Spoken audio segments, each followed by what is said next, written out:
All right, Curtis here, aka Skinny Vegan, and I'm with Renee King-Sonnen of Rowdy Girl Sanctuary. I became aware of Renee like shortly after I went vegan, and then I saw her for the first time at the Animal Liberation Conference, which was, what, 2 weeks ago in Berkeley? I think it was 2 weeks ago. Yeah, I wanted to do this video then, but you're here now at the Asheville Veg Fest, and how are you liking your time here?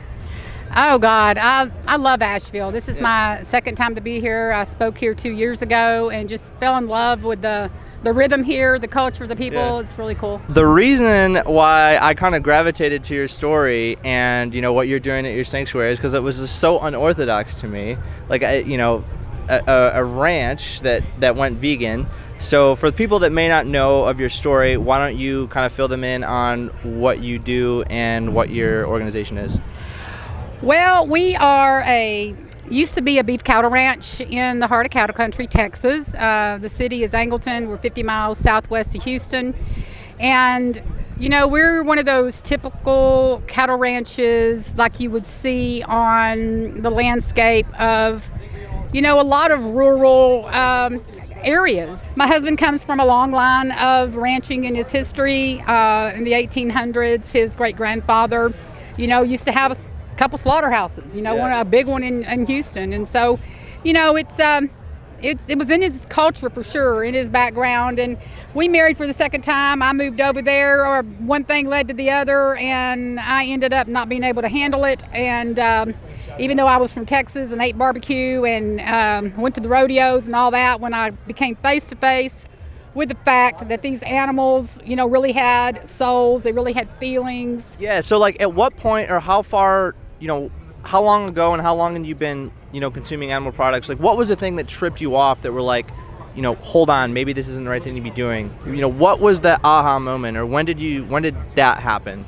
What was it? It took me 4 years, Curtis, to finally go vegan, but the aha moment was when I got confronted face to face with these babies being baited into the red trailer. I was not prepared for the reality of their emotional natures. I was not prepared for them to love their mothers, to cry. I wasn't prepared for the mothers to chase the red trailer, to be screaming into the middle of the night for days till they lost their voice. I wasn't prepared for the reality of the emotional natures of these animals, their true community, their true love for one another. I just was faced with that reality, and I was like shocked. When did you decide to go vegan, and what was kind of the catalyst for that? Well, that led me on a journey, because being married to a cattle rancher was not, it's not like I went, I see that these animals have feelings and have souls. See, this is another form of oppression, because cattle ranchers, family farms, especially the wives and the kids, are oppressed. We're in a system where we feel forced to be loyal to tradition and culture. And so I was like shocked that I was feeling this way, but my husband would tell me stuff like, Renee, you just got to suck it up. You gotta realize this is what we do. You just got to do it because it's always been done that way. Yeah, I just started questioning my ethics, and one question led to another question, and to another question. No, that's and great. And it started me on a journey of watching videos and documentaries. What are some of those, if you don't mind me asking? Yeah, for the people that may be watching here. Yeah, I mean, Cowspiracy, Forks Over Knives, Harold Brown's Peaceable Kingdom, and recently, of course, What the Hell, Food Matters. I mean, there's a lot of them out there that you can really sink your teeth into, other than dead animals. Start sinking your teeth into the truth. How about it? One thing led to the other, and next thing you know, I'm confronting my husband because I couldn't stand seeing these babies go to the sale barn. I got a connection to my calf, Rowdy Girl. Rowdy Girl was a baby that I fed twice a day, and she began to really feed me when I was feeding her, a line into the reality of the souls of these animals, the communities that they shared. I began to see firsthand their babysitters, their community, and it just floored me. And so, it took 4 years for me to finally get to the point to where I, was like, I can't do this anymore. Why aren't we eating our own animals? I even said, why aren't we eating our own animals? How come we buy animals from, I didn't say animals, I said meat. Today I call it dead, hacked up animals. Right. But that's the reality, right? That's the reality. Yeah. Dead, hacked up animal parts, So you went vegan 4 years after you were kind of confronted with the red trailer. I know your song about that. That'll be my next question here. But what was the transition like from the cattle ranch to the sanctuary? How was that? How did that go? Well, I went vegan October 31st, 2014 at my mother-in-law's house when she was serving beef stew. And so I'd seen that Carnism video that Melanie Joy had. Oh, that's great. That is unbelievable. The TED Talk you're talking about? Yeah, she talks about the family having beef stew. Yeah. And they're all enjoying their beef stew, just lapping it up, and somebody, wants to know the recipe. And she says, well, you start off with a pound of very young golden retriever. Yeah. And I was watching this, right? And I was like, oh my God, and this was right before I went vegan. Yeah. And all of a sudden, I've been watching all these documentaries, I've been crying, my husband was about to have a fit, and I was like, I could be eating dog and I wouldn't even know it, you know? And baby dogs and puppies. And so I just was like shocked. And that night, Halloween night, 2014, my mother-in-law served beef stew. I just watched this. There was all the family was there, and I was like, when she brought it out, and I was like, I can't eat that. And she says, well, why not, Renee? I said, because it's got floating, dead, hacked up animal parts in it. Yeah. And my mother-in-law looked at me, her mouth dropped open, Tommy looked at me, everybody stopped talking, they looked at me like I had said something they'd never heard of in their life. Yeah, you told them the truth. And my mother-in-law looked at me, she says, what did you just say? I said, it's got floating, dead, hacked up animal parts in it. I said, that's what it is in that bowl.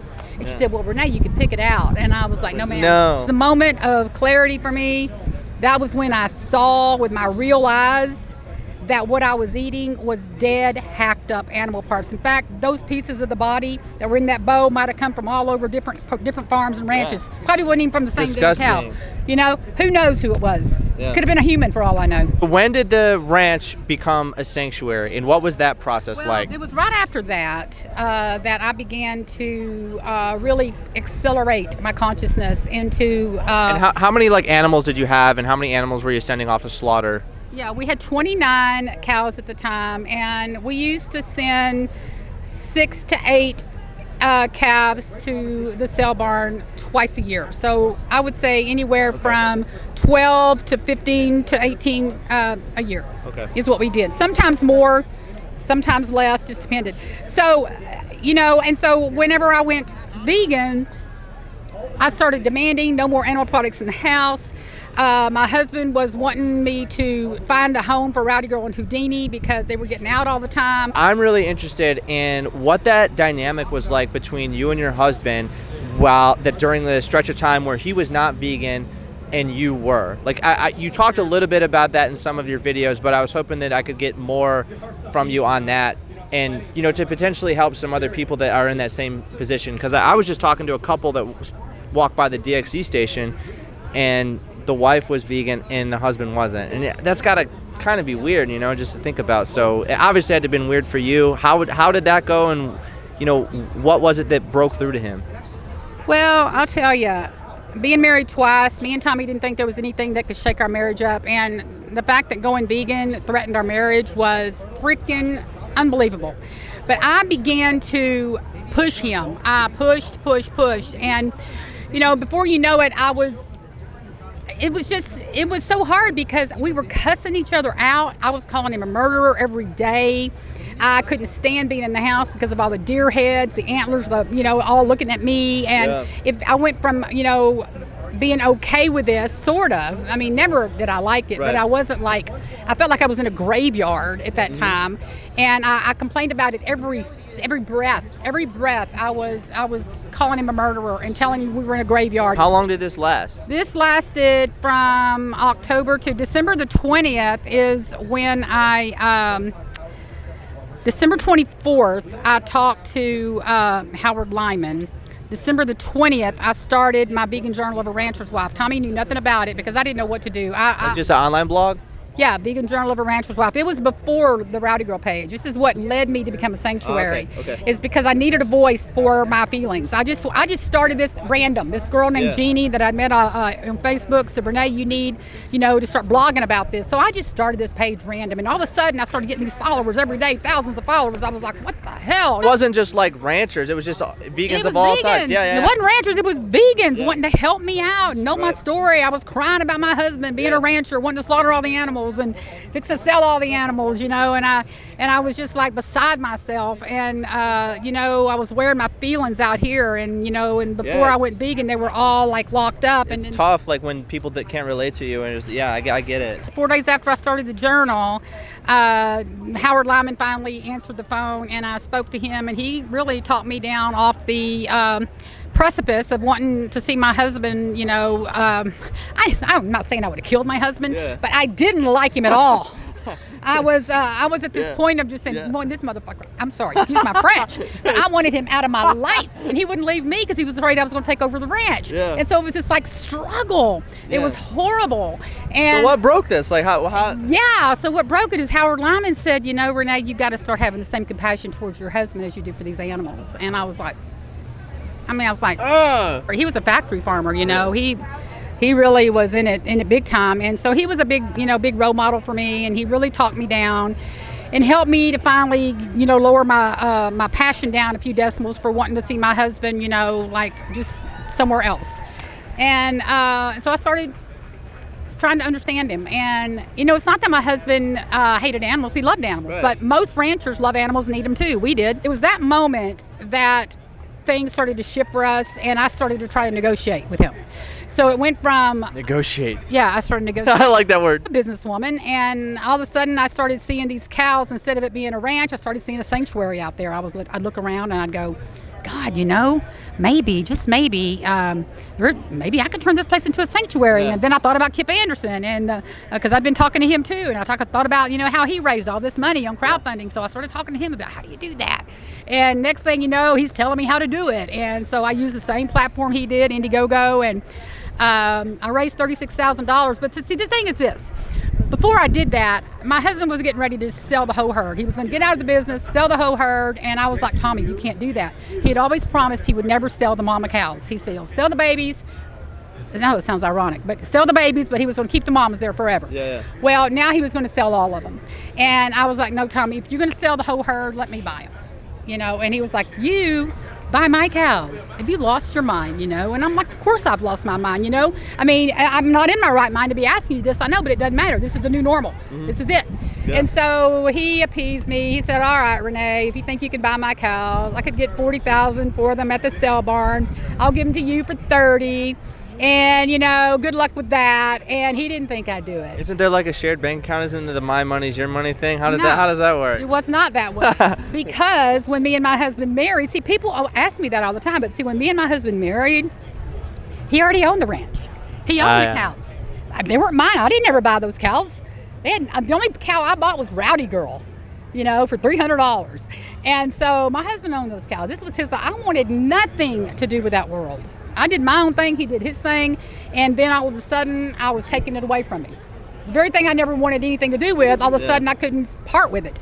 And so after you bought the cows, like what happened then? How was the dynamic? Well, I raised the $36,000 in less than 4 months on crowdfunding.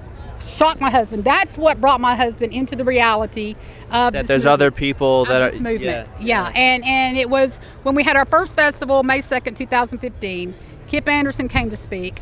Kip came into our home, didn't judge my husband, even with all the deer heads and the antlers everywhere. Kip did not judge my husband. I was mortified. Tommy was able to feel accepted by vegans, even though he wasn't vegan. Because it was someone different. It wasn't you. Do you think that might have been something to do with it? Like it was a stranger that he didn't know? No, I think it was a combination of things. I think it was a combination because Tommy will tell you every day, he'll say, veganism was shoved down my throat, I chewed it up, and I liked it.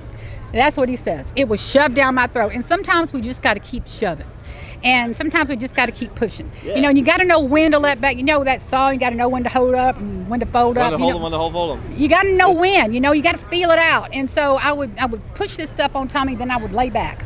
I would, you know, say, you got to watch this, you know, and it's not a Slaughterhouse video, and he'd watch it. And then when he met Kip Anderson, he had already watched Cowspiracy. Yeah. And so then he meets Kip, and he's like, man, this is all right. And so there was another guy named Robert Bello that we were talking to a lot, you know, on Facebook that had really helped us, and he didn't judge my husband. And so it was just a combination of the synergy. And then we had our first festival, May 2nd, 2015, Follow Your Heart, So Delicious, we're there. And my husband went vegan that day because he had cheese and ice cream that he could eat. And so it was a combination of things that led up to a moment when my husband said, yeah, well, I can do this. But he did it for his health. Yeah. He did it for his health. He's since made the ethical connection, though, yeah? He's made the environmental connection. And yes, my husband has made the ethical connection, but he would never say that. He is too much of a man's man. Yeah. You know, he's too much pride. He's like a vegan John Wayne. If you can imagine John Wayne being vegan. I mean, my husband's like that. And so, you know, but he loves animals. He dearly loves them. And he will beat all around the bush of ethics. But he's starting to talk more and more about it. Yeah. Yeah, it's really fun to watch. Yeah, no, that's great. Like I said, the story is just so unorthodox, so different from everything else that I've heard that I really like, and I just wanted to know more about it. The last question you have in the longer video with the new story, you're playing the song. What's the name of the song? The red trailer. What's the name of that? You talking about the red trailer or the one you just saw yesterday? No. The one about the red trailer is what? Yeah, the red trailer. Oh, it's just called the red trailer. So, I want to know: is there any new music coming out soon? You got like a CD coming out? Any new tracks you're working on? Well, have you heard Texas is going vegan? I haven't heard that one. Is that the new one? You haven't heard Texas is going vegan? No. Yeah, Texas is going vegan, by the way, and there's a song about it. Texas is going vegan.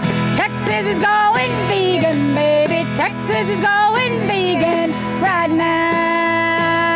That's your song? I'm assuming. And me and Jane wrote it. Jane Velez Mitchell, and okay. Yeah, it's on my YouTube. It's Mercy for Animals came out and did a video of it with all our cows in it, so you can find it on YouTube, and it's pretty amazing. Yeah. I think that you should make more songs. Yeah. You know, I need to. You're right. I've been kind of putting myself in a frame of mind that I need to do that. I don't play my guitar near enough, and I need to. Yeah, I mean, it's just weird, you know. I think that music is one of the few things, other than veganism, obviously, that like kind of unifies everybody, and it's a beautiful thing. And you know, when I heard your song, I was like, I'm not a rancher, I've never been one, but this song is like, you know, it's heartwarming, it's fun. So I think that music and is a good way to connect with people. So yeah, it really, really is. And you know, I used to do that for a living. You know, I was on the road with my own band for years, and I'm a singer-songwriter. I've written hundreds of songs, and I just what I don't do is I do not take the bandwidth of my day to sit down and give myself permission to connect that way. And it's easy to write a song. I mean, I just sit down. If I just give myself permission, could write a song every day. But cool. So thank you for encouraging me to do that. Yeah, no problem. I think it's a good thing. I don't have any other questions or anything else you want to say or talk about. You know, just for the everyday people, the people that might not be vegan. Here you go. What I always tell people that aren't vegan when they say to me stuff like, "I could never do that. I don't see how." You know, I'm like, dude. You know, if ranchers are going vegan, don't give me that crap. You know, so that's the real deal. You know, when ranchers go vegan, you never know. Never say never, because you will go vegan by 2026. Pinky promise, right? Yeah, there we go. We got it. Pinky promise. All right. That will be the end of the video. Thank you so much. Thank you. Stay hungry for knowledge, not animals. Choose peace. Yeah. Thank you so much. There you go. Yeah, no, that was awesome. Good deal.